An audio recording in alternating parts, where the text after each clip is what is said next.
Ang kwento ni Tomby.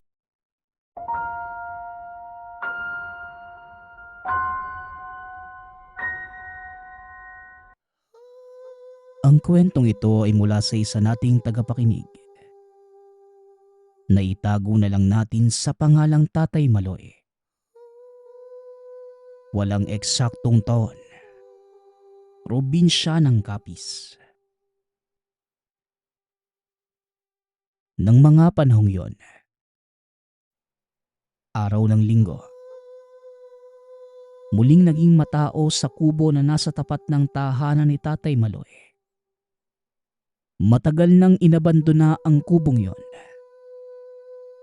Subalit muling inayos ng mapagawi sa lugar ang kinikilalang si Doña Conchita, na siyang nagsisilbing tagasalba sa problema ng mga mamamayan sa usaping pinansyal. Ang kubong yon ang nagsisilbing tagpuan sa araw at oras ng bayaran, pati na rin sa hiraman ng pera. Pasado 10:00 ng umaga, dagsi-dagsaan na ang mga mangungutang para magbayad ng inutang na halaga. Tahimik lamang na nagmamasid si Tatay Maloy. Nakaupo ito malapit sa bintana. Ilang sandali pa ay dumating ang apo niya si Junrey. Nakakagaling lamang sa tindahan. Lolo, nabalitaan niyo po ba? May naaswang na namang buntis eh. Wika ni Junrey. Mula sa labas, nalipat ang tingin ni Tatay Maloy sa apo. Inilapag muna ni Junrey ang mga pinamili sa kusina at saka bumalik sa sala para makausap siya ng harapan. Saan mo naman nasagap yan na po? Tanong ni Tatay Maloy.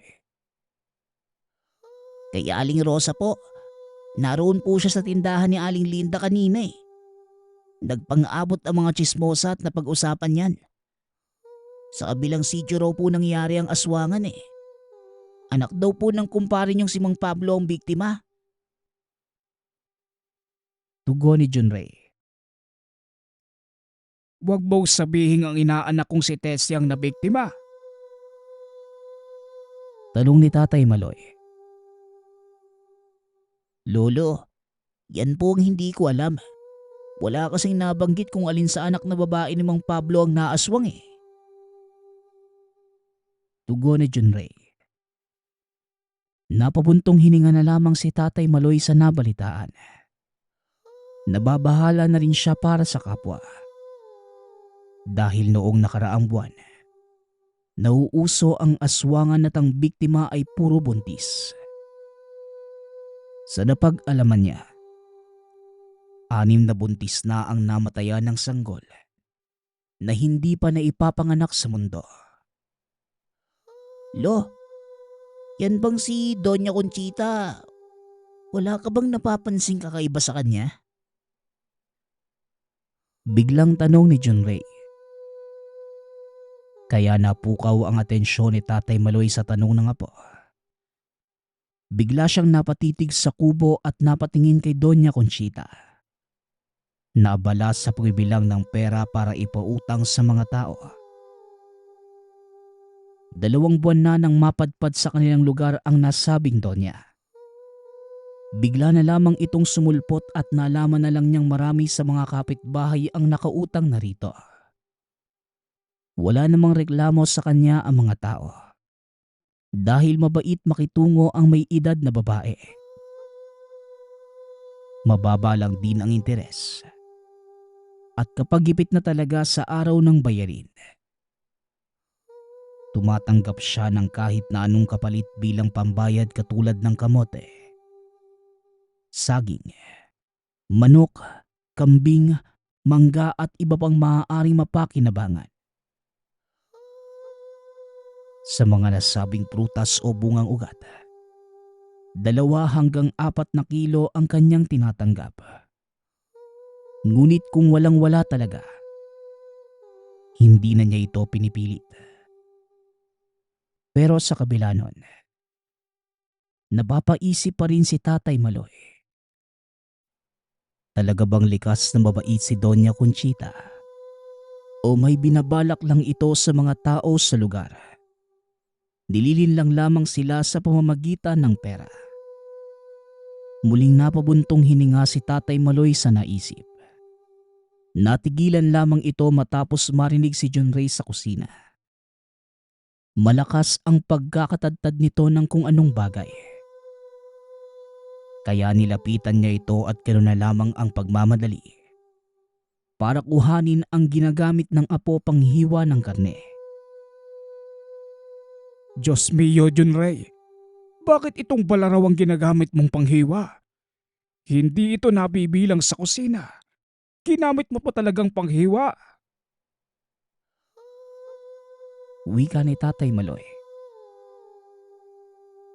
Yan lang po yung nahanap ko eh. Mukha namang pong kutsilyo kaya ginamit ko. Pero mapurol na nga po masyado eh. Hindi nga nakakahiwa ng Natigilan sa pagsasalita nga po. Kasi naman na po, hindi ito panghiwa.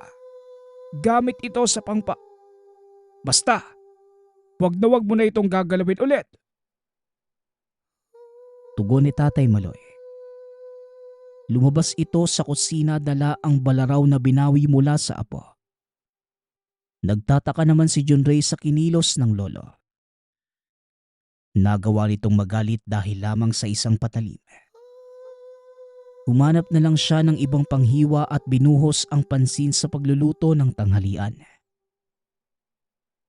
Samantala, pumasok si Tatay Maloy ng kwarto at tinitigan ang hawak na balaraw.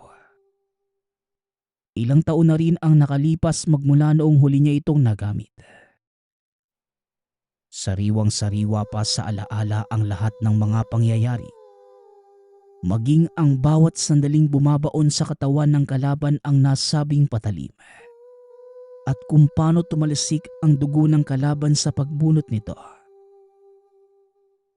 Sa alaalang yon, biglang nasabig muli itong magamit at marinig ang nakakaawang hiyaw ng mga aswang. Kumuha si Tatay Maloy ng tela. Binasayon ng langis na gawa sa sangkap na panlaban din sa aswang. Katulad ng katas na makabuhay, lana ng nyog, at sagradong lana na nagmula sa yumaong albularyo. Ipinahid niya ang telang nabasa ng langis sa hawak na balaraw. Maiging pinahid maging ang bawat dulo ng patalim. Pagkatapos ay binigkasan niya ng orasyon gamit lamang ang isipan. Muli naman niya itong binalot ng tela at sinilid sa aparador. Lumabas na rin si Tatay Maloy. Sinaluhan si John Ray sa pananghalian. Nasa kalagitnaan na sila ng pagkain nang marinig ang pakiusap ng kapitbahay na si Neneng.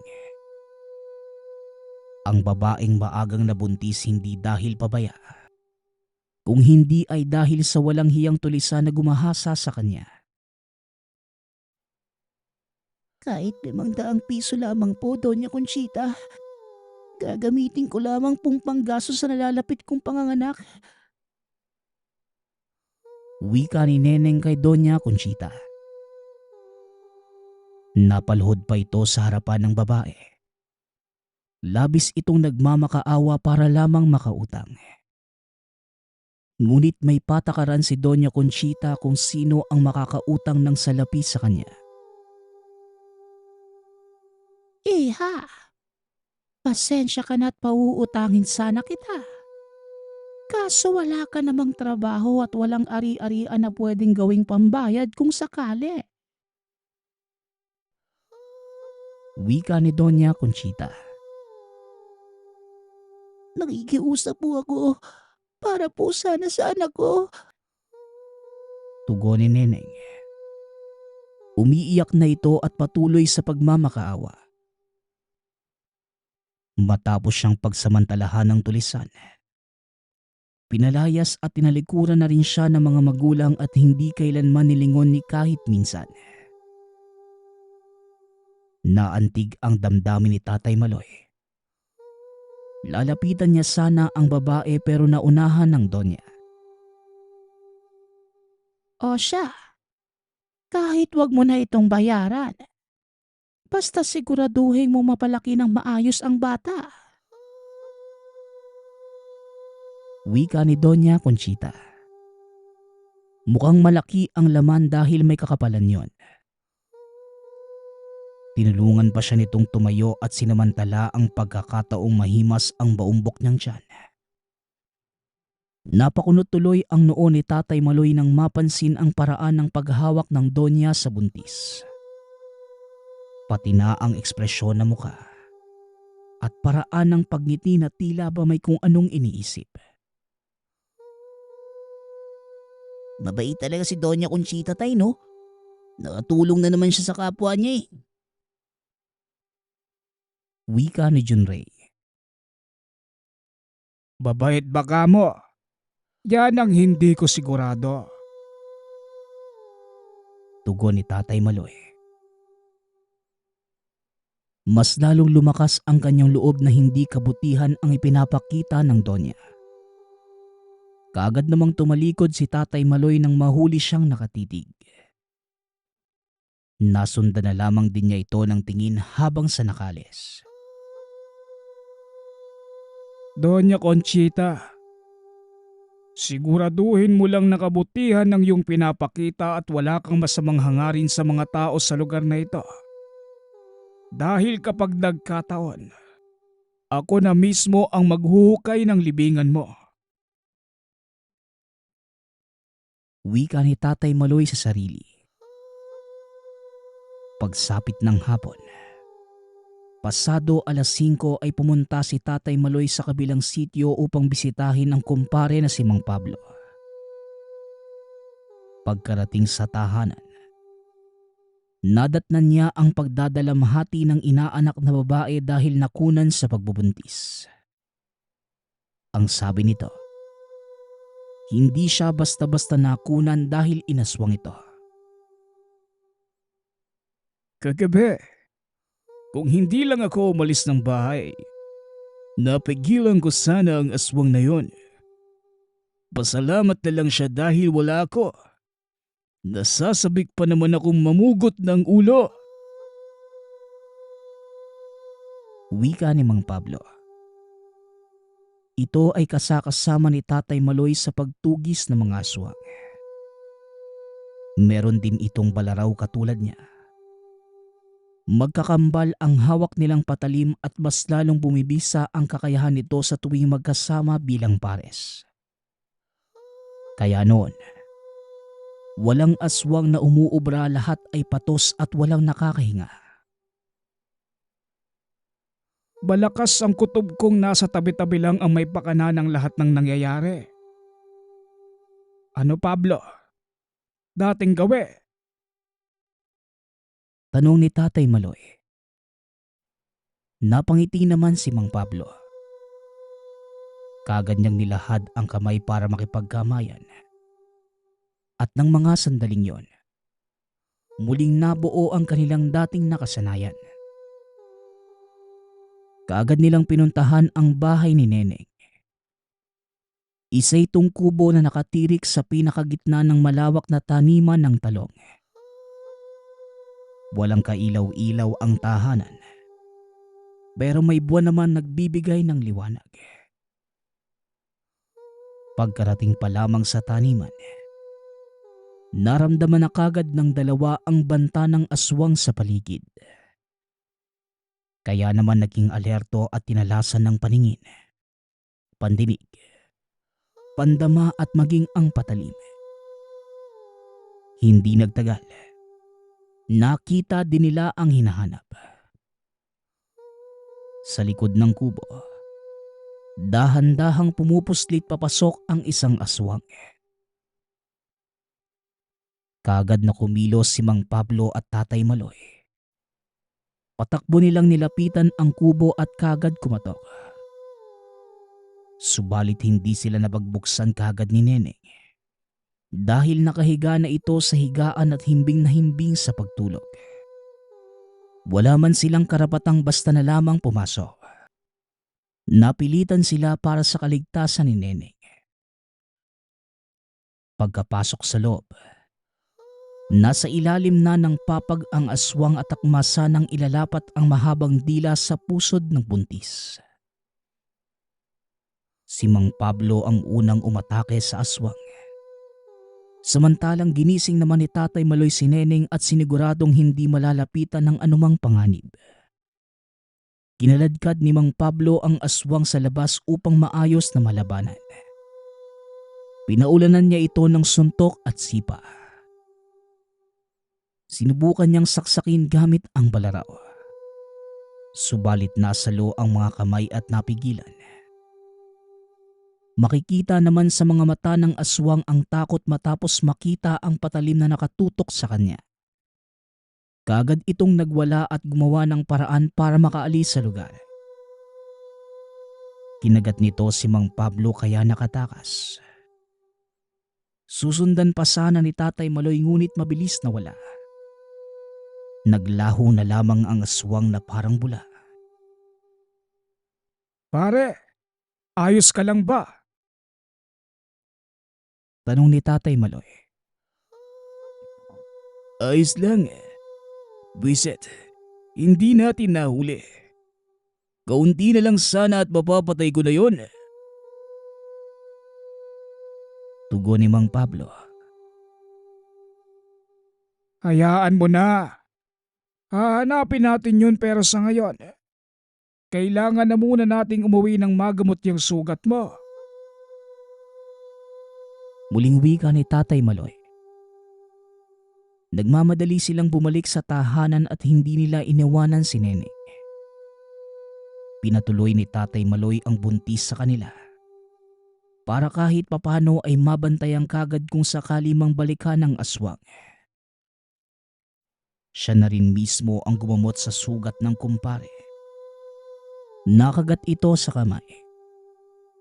Mabuti na lamang ay hindi naman ganun kalala ang sugat. Mabilis ding nawala ang hapdi at kirot. Dahil pinahidan ito ng sagradong lana. Pati ang tiyan ni Neneng ay minarkahan niya ng krus gamit ito. Dumito ka na muna sa amin, Neneng.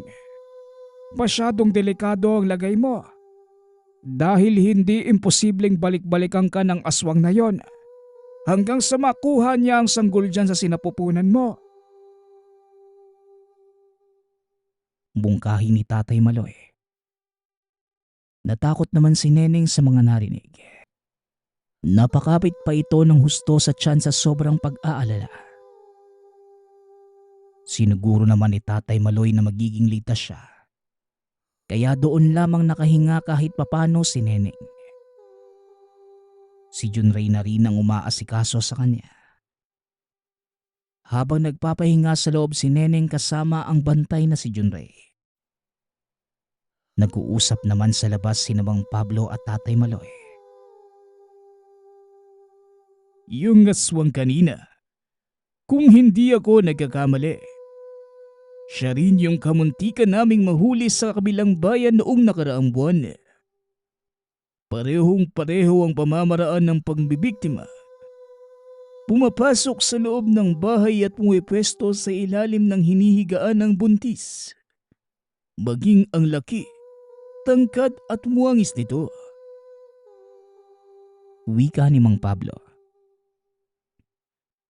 Inobserbahan ko nga yung kanina eh. At kung tama ako ng hinala, nakita ko na ang taong yon. Tugon ni Tatay Maloy. Napapansin ko rin yan.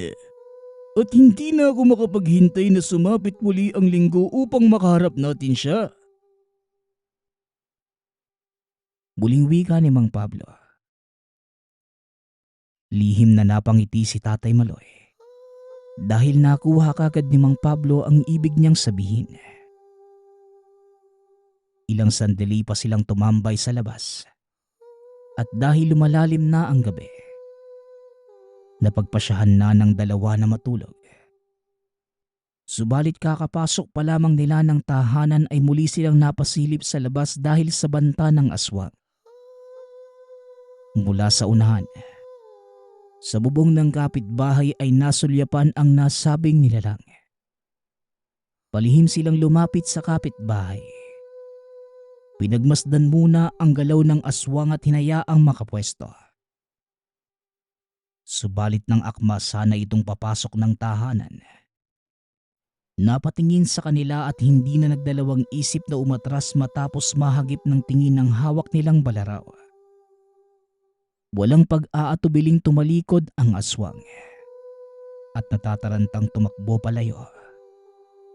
Kaagad naman nila itong sinundan at hindi hinayaang makatakas sa paningin. Masyadong mabilis ang galaw ng aswang. Pero pilit pa ring hinuhuli hanggang sa napahinto sa kalagitnaan ng kakahuyan. Napatingin na ang dalawa sa paligid. Hindi na nila makita ang aswang. Subalit alam nilang hindi pa ito nakakalayo. Dahil nananatili pa rin sa hangin ng amoy nito. Bawat bahaging kumakaluskos, sinusundan nila ng tingin. Hindi nagtagal ay nahanap din nila ang aswang. Sa ibabaw ng puno ito nagtatago. Dumampot ng bato si Mang Pablo at walang pag-aalangan na binato sa itaas ng puno. Nagmamadali namang tumalo ng aswang. Tumakbo ito pero hindi na nakalayo. Matapos mahawakan ni Tatay Maloy sa kamay at gawaran ng hampas sa mukha.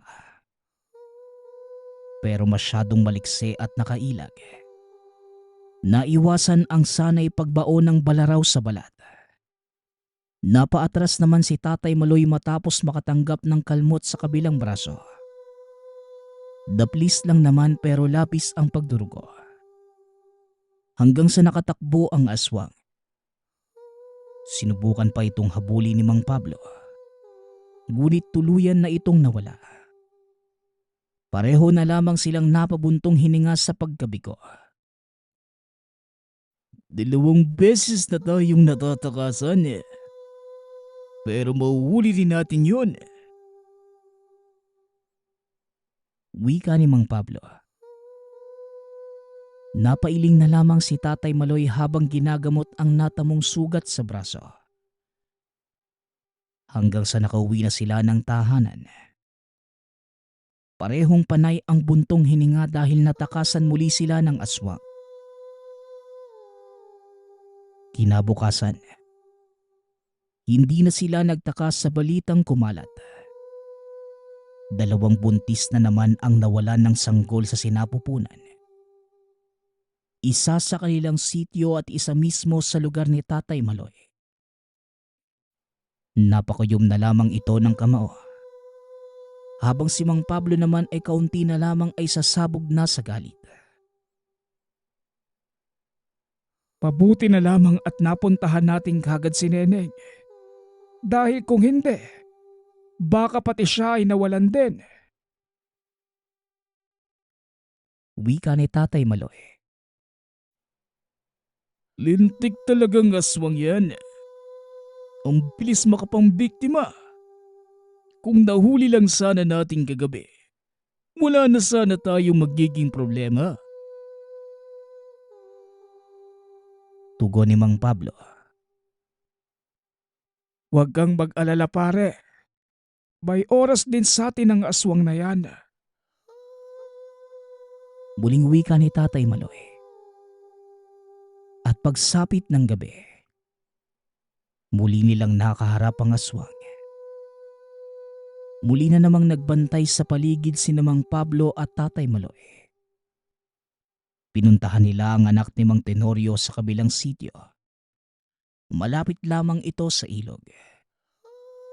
Buntis din ang anak ng nasabing matanda at nalalapit na ang kapanganakan. Tahimik lang silang nagmamasid sa hindi kalayuan. Habang dahang-dahang hinahasa ang hawak na balaraw. Kahit masyado na itong matalim, Hinasa pa rin nila upang masiguradong isang saksak lamang ay abot na sa buto. Makalipas ang mahigit 1 oras na paghihintay, pareho silang napatayo matapos makita ang aswang na dahan-dahang gumagapang palapit sa silong. Kaagad naman silang kumilos at hindi na makapaghintay na mahuli sa pagkakataong yon. Kumapit na sa haligi ng bahay ang aswang. Aakyat na sana ito para makaraan sa bintana ng mahawakan ni Mang Pablo sa paa. Walang pagdadalawang isip na sinaksak ang balaraw sa mismong likod ng aswang. Bumaon ang patalim.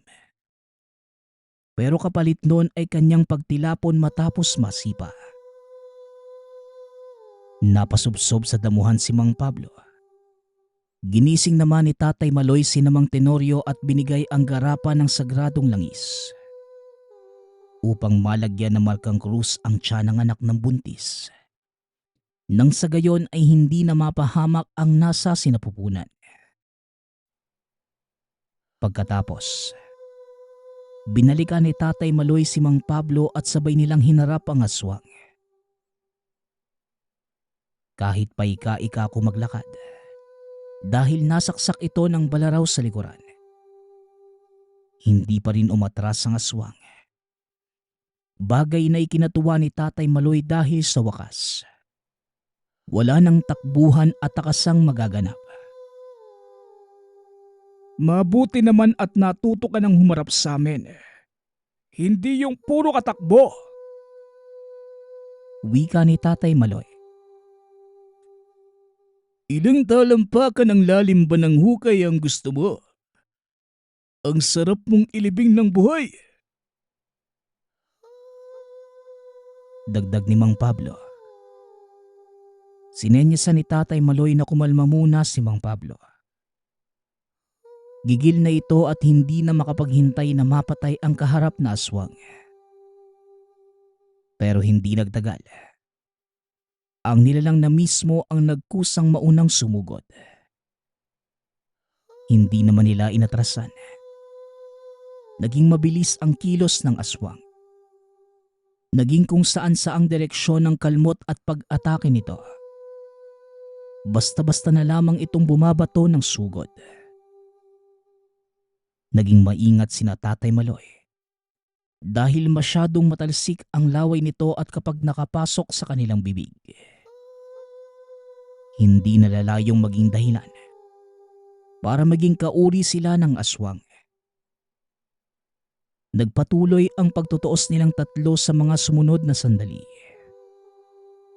Pero nahirapan si Mang Pablo at Tatay Maloy dahil kahit may sugat ay napakabilis pa rin ito. Papatake pa lang sila, doble na ang pagsugod ng aswang. Kaya panay na lang din ang kanilang pag-ilag. Hindi naman pwede tong pailag-ilag lang tayo. Masyado siyang mabilis at hindi natin masabayan. Wika ni Tatay Maloy. Kung atakihin natin sa magkasalungat na direksyon, gawin natin ng mas mabilis. Baka gumana at mapatumba na rin. Tugon ni Mang Pablo. Sige, sa harapan ako at sa likod ka naman. Tamaan mo ha. Wika ni Tatay Maloy. Gamit ang naisip na estratehiya, sabay na silang sumugod. Sinalo at pinigilan ni Tatay Maloy ang mga kamay ng aswang. Nakamuntika ng tumama sa muka. Habang pinipigilan niya ang kamay nito, sinamantala naman ni Mang Pablo ang pagkakataon at muling sinaksak ang balaraw. 2 beses sa likuran. Kaagad naman itong napasigaw at nagwala. Subalit hindi nila pinayagang makatakas. Isinaksak na rin ni Tatay Maloy ang hawak niyang balaraw sa leeg nito dahilan upang mahirapan sa paghinga. Napatras naman ang mga ito. para maiwasang matalsikan ng bumulwak na dugo. Sa dami ng saksak na natamo, hindi na nakatayo ang aswang. Nangisay ito ng nangisay at nagsimula ng manghina at kapusin ng hininga. Paunti-unti na rin itong bumabalik sa pagiging anyong tao at hindi na sila nagulat sa bumungad. Tama nga ang kutob ko sa'yo. Isa kang hamak na manlilinglang na may halang na kaluluwa. Wika ni Tatay Maloy. Ginamit mo pa ang pera mo para makalapit sa mga tao. Pagkatapos pautangin, bibiktimahin mo sila. Tugon ni Mang Pablo. Hindi na napigilan ni Mang Pablo ang sarili. Nilapitan niya ang aswang at pinaulanan ng suntok sa muka. Hindi naman ito inawat ni Tatay Maloy. Dahil maging siya ay gusto itong gulpihin ng sariling mga kamay. Pero nagbigil muna ito. Matapos ang mahigit 1 minuto. Sa pananakit ng kamao ay kusang tumigil si Mang Pablo. Saan ka ba galing? May kasama ka pa ba? Tanong ni Tatay Maloy. Masamang tumitig ang aswang sa dalawa at kahit nahihirapan ay nakuha pang magsalita. Nararapat lang yon sa kanila. Tinanggap nila ang pera ko at yun na ang bayad sa buhay nila. Wika ni Doña Conchita. Napakunot ang noo ni Tatay Maloy. Hindi ito nalinawan sa sagot ng matanda. Hindi ko sila basta pinautang lang. Bayad ko yun sa buhay nila upang maging biktima. Dagdag ng aswang. Isang malakas na tadyak ang ginawad ni Tatay Maloy rito dahilan upang matigil sa pagsasalita. Mas lalong sumikip ang dibdib sa narinig. Sa sobrang galit ay muling binunot ang balaraw at walang tigil na pinagsasaksak ang aswang sa muka, sa leg, sa dibdib, sa ulo at sa iba pang bahagi. Hanggang sa tuluyan na itong binawian ng buhay. Hindi pa nakontento si Tatay Maloy. Pilit niya itong pinugutan ng ulo. Nagpagulong-gulong pa ang pugot na ulo sa damuhan at nangisay ang katawang naputulan. Buwisit na Doña Conchita. Kung noong unang salta pa lang niya sa lugar alam na nating kagad na isa siyang aswang. Sana kinitilang ko na kagad ang buhay niya. Animal, ang lakas ng loob niyang ipangalandagang binayaran niya ang buhay ng mga nabiktima. Wika ni Mang Pablo. Sunod-sunod namang buntong hininga ang napakawalan ni Tatay Maloy. Kasabay ng pagpahid ng sariling palad sa mukhang namansyahan ng dugo ni Doña Conchita. Makalipas ang ilang sandali, iniligpit na nila ang bangkay. Dinala sa may ilog at doon naghukay ng libingan. Bago nila tinabunan ng lupa, sinunog muna ang bangkay upang masiguradong durog at tabo na ito bago iwanan. Laking pasasalamat naman ni Mang Tenorio at anak na buntis. Kundi dahil sa dalawa, nawalan na sana siya na magiging apo. Ibinalik na rin niya ang sagradong lana dahil tapos na ang banta ng aswang. Tinanggap naman ito ni Tatay Maloy at sinilid sa bulsa. Umuwi si Mang Pablo at Tatay Maloy na may ngiting tagumpay. Kaagad din nilang nilinis ang balaraw na nadungisan ng dugo ng aswang. Pagkatapos, muling tinago sa kusulok-sulukang bahagi ng aparador. Mas mainam siguro kung magkasama na magpapahinga ang dalawang balaraw. Itago na lang natin ito ng magkasama. Wika ni Mang Pablo. Tama ka. Total magkakambal naman ang balaraw na ito. Mas mabuting magkasama sa labanan man o pagpapahinga. Tugon ni Tatay Maloy. Pagsapit ng linggo, marami ng tao sa kubo sa harapan ng bahay ni Tatay Maloy. Tahimik lamang siyang nagmamasid sa may bintana habang tinatanaw ang mga mangungutang na nag-aabang sa pagdating ni Doña Conchita. Ngunit dumating na lamang ang tanghali. Wala pa rin Donyang nagpakita. Nagrereklamo na sila dahil masyado nang mainit sa labas at hindi sapat ang lilim ng kubo at mga puno para sanggain ang kainitan ng araw. Uy mga kapitbahay, ano pang hinihintay nyo dyan? Hindi na babalik ang donya nyo. Sa mga bilang buhay na kaya magsiuwian na kayo. Wika ni Junrey. Wala sa oras na napasilip sa bintana si Tatay Maloy matapos marinig ang boses ng apo. Nakauwi na pala ito galing sa paghatid kay Neneng sa kumadrona ng bayan. Malapit na itong manganak. Hoy karing bata ka, anong pinagsasasabi mong sumakabilang buhay na si Doña Conchita? Wika ng isa sa mga kapitbahay. Noong nakaraang gabi pa sinundo ni kamatayan si Doña Conchita. Kaya umuwi na lang kayo. Yang dinala niyong pambayad sa utang sa kanya. Ibili na lang ninyo ng kandila at ipagdasal ang katahimikan ng kaluluwa niya. Tugon ni Junrey.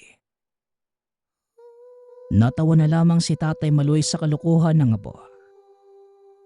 Sinita niya ito at sinabihang pumasok.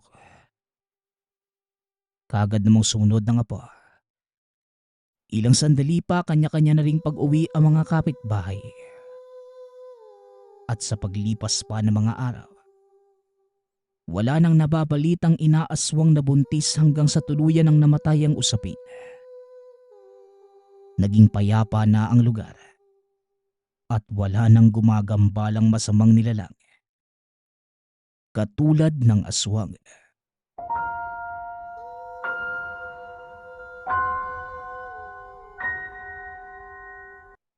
Ang kwentong ito ay mula sa isa nating tagapakinig. Kwento ito ng kakilala niyang si Jonard. Taong 1988, Sipalay, Negros Occidental.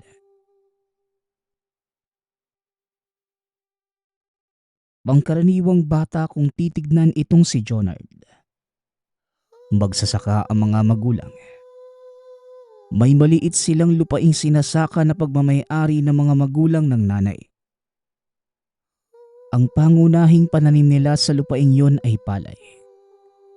Kapag tagtuyot naman, nagtatanim sila ng mga gulay kagaya ng ampalaya at sitaw, na ipinagbibili naman ng ama sa palengke tuwing araw ng linggo. Kapag ganoong araw, marami ang bumababa sa bayan para mamili ng mga kinakailangan. Medyo mabundok na ang lugar nila Jonard. 1.5 oras na lakaran mula sa baryo nila papunta sa mismong palengke ng Sipalay. Kaya ang mga tao ay bulto-bulto kumamili para isang babaan na lamang. Isang araw ng linggo, sumama si Jonard sa ama. Dahil medyo marami ang gulay dala nila pababa. Ikinarga nila ito sa karo na hila ng kalabaw. At dito nag-umpisa ang kakaibang karanasan ni Jonard. Habang naglalabas ng mga panindang gulay, mula sa mga lagayan nitong kaing, nang may isang matandang lalaki na lumapit sa kanya. Bumibili ito ng gulay. Kaagad niya naman itong pinagbilhan. Sayang naman dahil buena mano. Pero nang abutin niya ang bayad mula sa matanda, laking gulat niya nang hawakan siya nito ng mahigpit at sinabing, Hindi mo maitatago sa akin kung ano at sino ka. Alam ko ang pinagmulan mo. Wika ng matanda. Sa pag-aakalang nababaliw lamang ito, bigla niyang hinila ang kamay. Nakagad din namang binitawan ng matanda. Sakto namang dumating ang ama kaya kagad sinumbong ang ginawa sa kanya. Kaso nang ituro niya ito, hindi na niya makita ang matanda. Iniwanan din ito ang binili niyang gulay. Matapos ang pangyayaring yon, gabi-gabi nang napapanaginipan ni Jonard ang mukha ng matanda. Nagpapaulit-ulit din sa tenga ang sinasabi nito. Napansin ng ama ang kakaibang kilos ng bata. Kaya kagad niya itong kinausap. Anak, ano bang nangyayari sa'yo? Para kang lutang eh. Tsaka tignan mo yung mata mo. Malalim na at namumugto. Natutulog ka pa ba? Tanong ng ama. Kaagad namang sinalaysay ni Jonard ang nangyari sa kanya. Napansin naman ng bata ang pagkabalisa ng ama. Dali-dali siyang dinala sa isang albularyo. Pagkarating sa lugar, swerte namang walang pasyente ang matanda kaya kagad din silang naasikaso. Pinulsuhan na matandang manggagamot si Jonard. Pero wala naman itong naramdamang kakaiba sa bata. Hanggang sa nagpa siya itong tawasin ito gamit ang itim na kandila. Nanlaki ang mga mata ng manggagamot at kagad silang pinauwi. Nagtataka naman si Mang Karding kung bakit naging ganon ang reaksyon ng manggagamot. Teka Manong, bakit po? Ano po bang nakita nyo?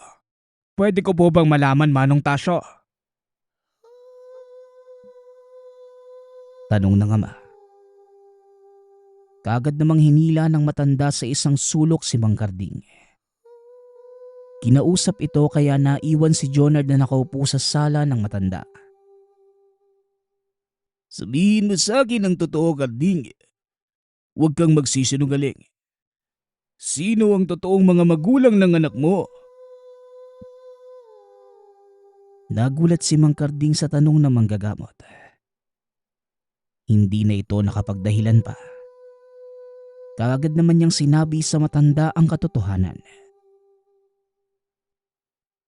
Ang totoo po, napulot ko lang si Jonel sa tabi ng sapa. Nakalagay sa bayong ang bata eh. Hindi ko alam kung sino ang nag-iwan sa kanya Manong. Naisip ko lang na kailangan siyang tulungan kasi mamamatay siya sa lamig ng mga sandaling yon. Tugon ni Mang Karding. Dagdag pa ng ama. Sinubukan nilang hanapin ang mga magulang ng bata. Pero hindi talaga nila ito nakita. Kung saan-saan na sila nakarating. Maging sa kabilang bayan pero wala talagang bakas ng mga taong nag-iwan kay Jonard. Ang nakita ko sa anak mo, hindi pangkaraniwan eh. May isang madilim na katauhan ang nagtatago sa kaloob-looban niya. Sa ngayon hindi ko pa ito matutukoy. Pero ilang sandali na lang, mabubunyag na ang kanyang totoong pagkatao. Wika ng matanda. Simula ng araw na yon naging palaisipan na kay Mang Karding ang sinabi ng matandang manggagamot. Paglipas ng mga taon, unti-unti ngang lumalantad ang kakaibang kakayanan ni Jonard. Naging malakas ang pandinig. Tumalas ang kanyang pandama. Maging ang kanyang mata lalo na sa dilim. Saksing buhay si Mang Karding sa pagbabagong ito. Nang minsang nagtatrabaho sila sa bukid, naghahakot ng palay si Mang Karding. Pinata na din si Jonard ng mga panahong yon.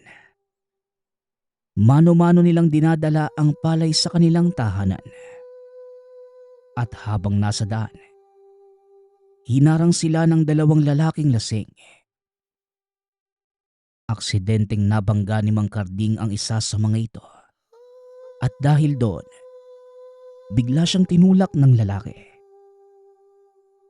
Natumba si Mang Karding at nabitawan ang kanyang sako. Dahilan para mawasak at kumalat ang palay sa lupa. Dali-daling binitawan ni Jonard ang dala. Nilapitan niya ang ama upang itayo. Ngunit bigla na lamang siyang natumba dahil sinipa pala siya ng isa pang lalaki. Kakaibang galit ang naramdaman ni Jonard na mga oras na yon. Kaagad siyang tumayo at hinarap ang mga kalalakihan. Napaatras si Mang Karding nang biglang sumugod ang binata.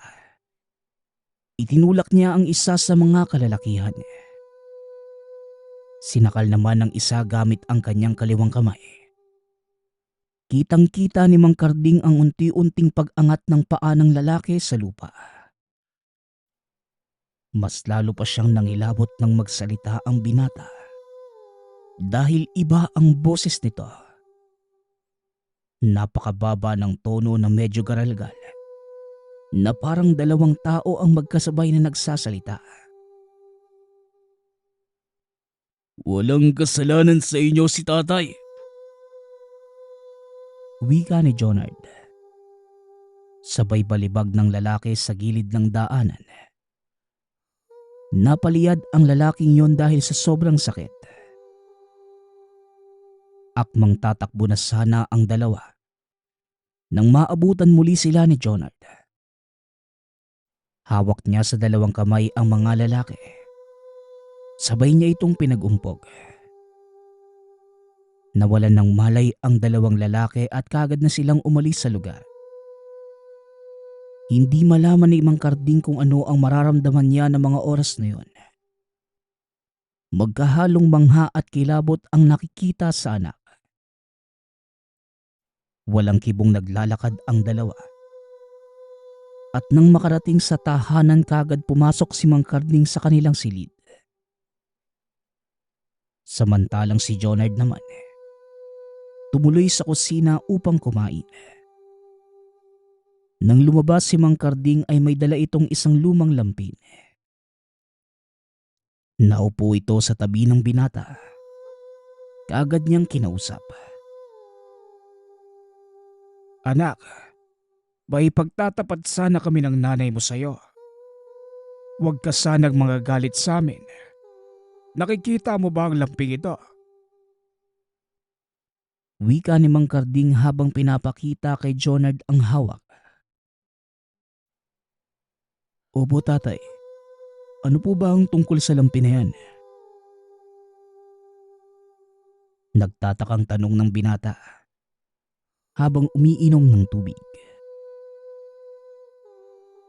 Ang lamping ito ang nakabalot sa iyo noong mga panahong nakita ka namin ng nanay mo sa gilid ng sapa. Anak, hindi ka namin totoong kadugo dahil hindi maaaring magbuntis ang nanay mo. Tugon ni Mang Karding. Naupo naman sa tabi ni Jonard ang ina. Pasensya ka na, anak. Hindi namin kagad sinabi ang katotohanan. Kasi biyaya ka ng Diyos sa amin at ayaw ka naming mawala. Dagdag ni Aling Telma sabay yakap sa binata. Kaagad namang inakbayan ni Jonard ang mag-asawa at sinabi. Ano ba kayo, Nay? Tay, wala naman po sa akin yan eh. Ang mahalaga, ramdam kong mahal na mahal niyo ako. Sapat na po yun. Kahit hindi niyo po ako kadugo. Kayo po ang kinikilala kong mga magulang. Hinding-hindi na po magbabago yun. Tugon ng binata. Inakala na mag-anak na magiging masaya na sila. Ngunit isang pangyayari ang nakapagpabago sa lahat. Isang gabi kakatapos ng nila maghapunan. Nagpasya si Mang Karding na maupo sa labas ng tahanan upang magpahangin. Habang si Jonard naman ay nasa loob ng tahanan at nag-aayos ng mga sako ng palay. Nang bigla nitong marinig ang ina na nasa kusinang sumisigaw. Dali-daling tumakbo si Jonard papunta sa kanya. Nakita ng binatang nakatukyab na ang buong bubong nila na gawa sa nipa. Pero wala namang malakas na hangin ng gabing yon. Dali-daling umikot si Jonard sa likod ng bahay. Nakita niya ang isang nilalang na nakadapa sa kanilang bubungan na tila may kung anong inaabot. Tuloy lamang sa pagsigaw ang ina sa loob. Habang si Mang Karding naman, halos magkandadapa-dapa na sa pagmamadaling kumuha ng itak. Puntirya ng nilalang ang nanay ni Jonard na mga oras na yon. Dahil dito, nagalit ng husto ang binata. Tinalo ni Jonard ang kanilang bubungan. Kaagad niyang hinawakan ang paa ng nilalang. Inihagis ito pababa sa tapat ng kanilang bakuran. Nagpagulong-gulong pa ito sa lakas ng pagkakabalibag ng binata. Agad siyang tumalon papunta sa pinagbagsakan ng nilalang. At nang maabutan niya itong nakatuwad sa harapan niya, nanlilisik ang mga mata. Tuloy ito sa pag-angil at bigla itong tumalon papunta sa kanya. Sakto namang paglabas ni Mang Karding, naabutan niya nagbubuno na ang dalawa. Kaya kumuha siya ng sulo para mailawan ang mga ito. Dito tumindig ang balahibo ng mag-asawa. Nang makita nilang dalawang itim na nilalang ang naglalaban sa harap ng tahanan. Hinahanap nila si Jonard, pero hindi na nila ito makita. Pinanood lamang nila ang dalawang nilalang na naglalaban. Napansin ni Mang Karding ang suot na kwintas ng isa.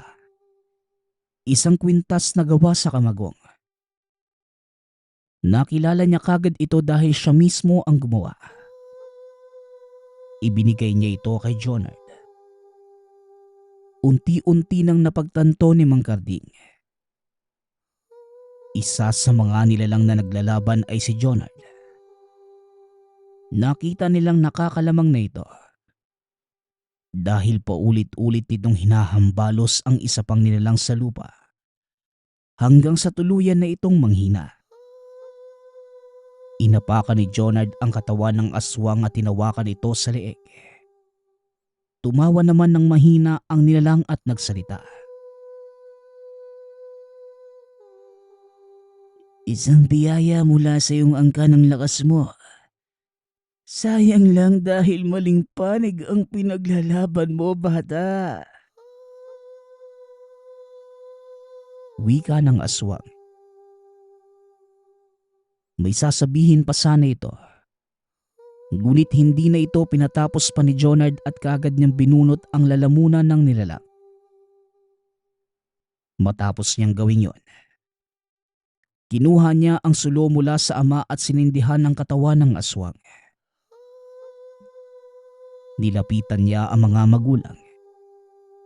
Kitang-kita niya ang pangingilabot sa mukha ng mga ito. Tinignan niya ang kanyang kamay. Nanlaki ang mga mata nang makitang puro dugo ito. Napakatatalas na mga kuko. Kinapa niya rin ang muka.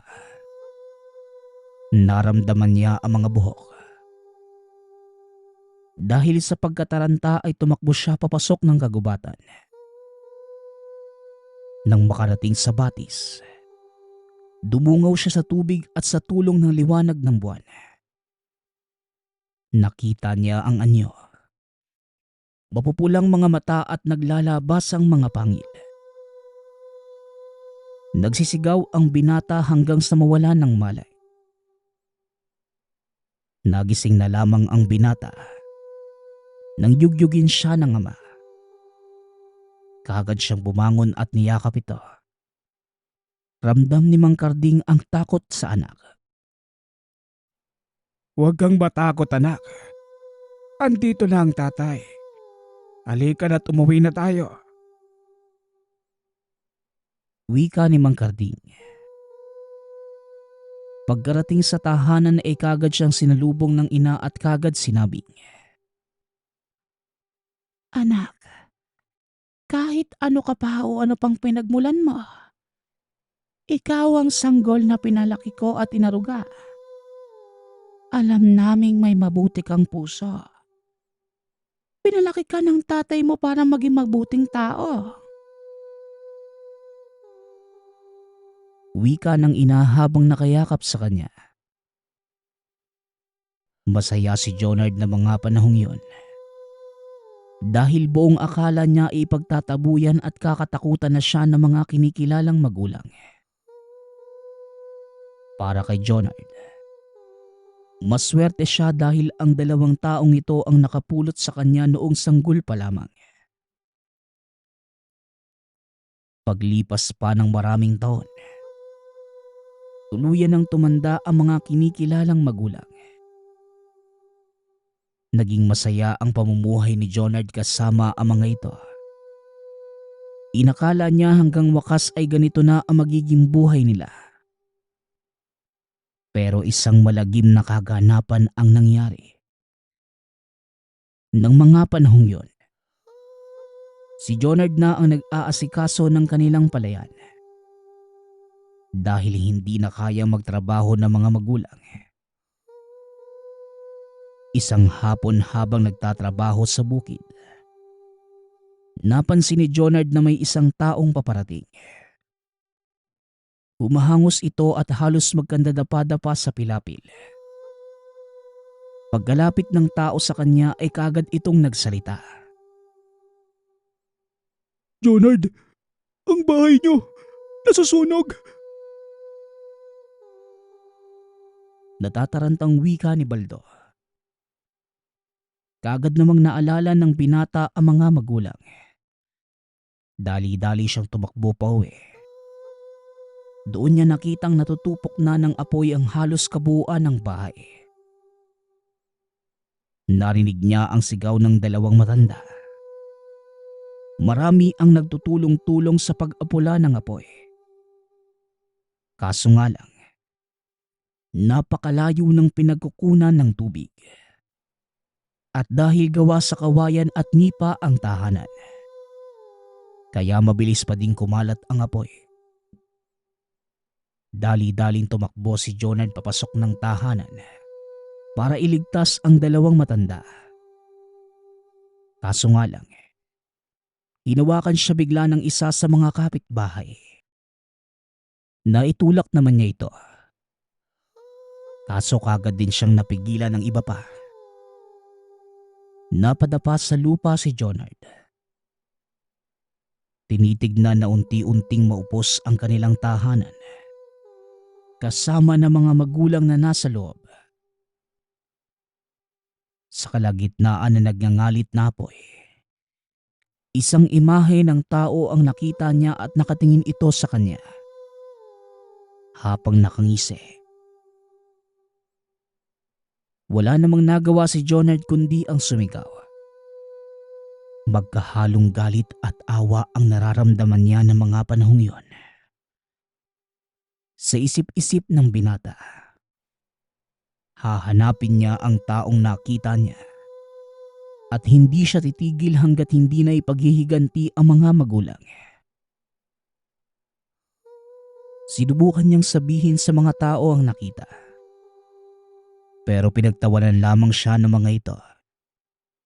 Inisip nilang nababaliw na si Jonard. Dahil sino nga bang baliw ang tatayo sa loob ng nasusunog na tahanan? Pero alam ng binata na totoo ang mga nakikita. Nagpa siya si Jonard na manatili sa kanilang lugar. Sa pag-aasang babalik ang lalaking nakita. Nagtayo ito ng maliit na kubo sa tabi ng nasunog nilang tahanan. Kinuha niya din ang labi ng mga magulang. Inilibing niya ito ng maayos at hindi makapaniwala ang binata. Dahil akala niya, magtutuloy-tuloy na ang masaya niyang buhay sa piling ng mga taong kinikilala niyang magulang. Hanggang sa lumipas ang ilang buwan, namuhay si Jonard na may galit sa kanyang puso. Halos wala na ding lumalapit sa kanya. Tanging tingin ng awa na lamang ang nakikita niya sa mga tao. Tinupad ng binata ang pangako niya sa sarili. Gabi-gabi itong nag-iikot sa baryo para hanapin ang taong nakita hanggang sa isang gabi. Pabalik na siya ng kubo nang makarinig ng isang malakas na hiyaw. Tinuntun niya ang pinagmumulan nito at nang tuluyang mahanap, tumambad sa kanya ang isang bahay na tila dinaanan ng bagyo. May ilang katawan ng mga tao, isang babae at isang lalaki. Inikot niya ang paningin at nakita ang isang batang nagtatago sa ilalim ng lamesa. Nang ibaling niya ang kanyang tingin sa gawing kaliwa, nakita niya ang isang itim na nilalang. Nakaluhod sa lupa at tila may kung anong nilalapa. Kitang-kita ng binata ang mayat-mayang pag-angat ng ulo nito na tila ba may kung anong hinuhugot gamit ang bibig. Nang mga sandaling yon, napagtanto ni Jonard na isang bata ang kinakain ng aswang. Hindi na siya nagsayang pa ng panahon. Dali-dali siyang tumakbo at sinunggaban ng aswang. Nahawakan niya ito sa buhok. Hinatak niya at binalibag sa dingding ng nasirang tahanan. Hindi pa man nakakatayo ang nilalang, muli na naman niya itong tinadyakan. Nagpagulong-gulong ng ilang ulit ang nilalang dahil sa lakas ng pagkakasipa ni Jonard sa kanya. At habang naglalakad papunta sa nilalang, tinignan niya ang kanyang mga kamay. Muli na naman itong nagbago ng anyo. Nang malapit na siya sa aswang, kaagad niyang sinunggaban ang leeg nito at tinaas. Nagpupumiglas naman ang nilalang at habang sakal siya ni Jonard, meron itong sinabi. Isang traidor sa lahi. Aswang na hindi kumakain ng laman ng tao. Wika ng nilalang. Oo, tanggap ko kung ano ako. At kailanman, hindi ako tutulad sa inyo. Tugon ng binata. Akmang tutuluyan na sana niya ito, nang bigla itong nagsalita na labis nagpasiklab ng matinding galit kay Jonard. Alam mo ba, ang sarap sa tenga ng sigaw ng dalawang matanda habang unti-unti ko silang nilalapa. At lalo na nang sindihan ko ang buong bahay. Muling wika ng nilalang. Bigla namang tila nagdilim ang paningin ni Jonard. Simula nun, hindi na niya maalala ang mga nangyari. Ang sumunod na tagpo, ayon sa kwento ng batang nakita niya sa ilalim ng lamesa. Nakita niya si Jonard na nagbago ng anyo. Naging mahaba ang buhok nito at tinubuan ng mga pangil at pakpak. Naging kulay itim din ang balat nito na humahalo sa dilim ng gabi. Hinawakan nito ang paa ng nilalang na sakal-sakal at makailang beses na hinampas sa lupa. Inihagis niya din ito paitaas. Sinalo gamit ang kanyang matutulis na kuko. Halos hindi lumalapat ang paa ng nilalang sa lupa. hanggang sa nagmistula itong lantang gulay. Nagkandalasog-lasog ang buto nito dahil sa bugbog. Hinawakan ni Jonard ang ulo ng nilalang. Ilang ulit na inumpog sa isang puno hanggang sa matumba ang punong yon. At nang maramdaman niyang tila buhay pa ito, dinukot niya ang puso. Inapakan at tinaas ang katawan ng aswang. Hinati niya ito sa pamamagitan ng paghila matapos ay bigla na lamang siyang natumba at nawala ng malay. Nagising na lamang si Jonard na pinupunasan ng batang babae ang noo at katawan. Dahil punong-puno ito ng dugo. Nang bumangon ang binata ay kagad niyang inikot ang tingin sa paligid. Nakita niya ang lasog-lasog na katawan ng aswang. Napatingin pa ito sa batang babae. Sinabi ng bata na siya ang may kagagawa ng bagay na yon. Hindi naman makapaniwala si Jonard na meron siyang kakayanan na gawin yon. Kaya nagpa siya na lamang itong magpakalayo-layo at mamuhay malayo sa mga tao. Sumama naman sa kanya ang batang babae. Dahil ulila na din ito at wala nang nagawa si Jonard kundi kupkupin na lamang.